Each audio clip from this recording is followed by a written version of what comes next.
再来看海葵风台的风台中心，从暗时对高雄出海哦，说个伫今仔透早对高雄第二届定律，到早起7点外才个对台南出海哦，往中国移动。因为风台结果互陆地破坏了，目前嘛已经减弱做轻度的风台了。气象局继续发布海上、陆上风台警报。如果暗头啊，台湾本岛应该地当来脱离暴风圈，解除陆上的风台警报。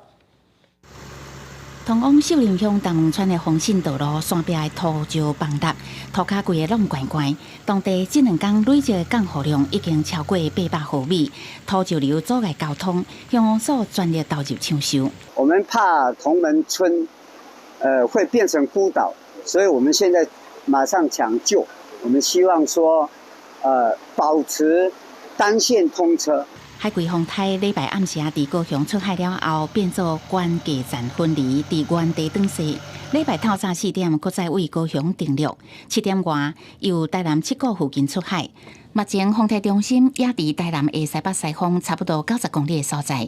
气象局持续发布豪雨特报，宜兰花莲也是爱严防超大豪雨，台中南投原来有大豪雨，其他各地也会落大雨。整个台风的外围环流其实还是持续对我们的宜花地区带来蛮大的降雨，所以今天在白天，尤其上半天的时候，宜花的降雨还是会比较大。但因为台风中心也比较近，所以南部也断断续续都有在中心附近的对流云系带来一些降雨的状况。气象专家指出，有记录以来，2遍定律的风台确实是较罕见。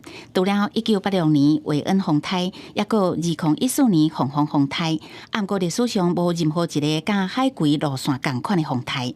这届海葵影响台湾的时间较长，也会持续到拜1尾仔以后。那它的低层环流就停留在台南、高雄的沿海，一直在一个上下摆荡哦。那它等于是说，昨天花了12小时绕了一圈，现在已经开始加速往西移动。拜日开始，风台渐渐离开，不过台湾持续伫低压带内底，天气也是真无稳定，爱一直到礼拜6。大环境转变为偏北风至东北风了后，午后雷雨发生的情形才会明显减少，天气嘛才会较稳定。记者综合报道。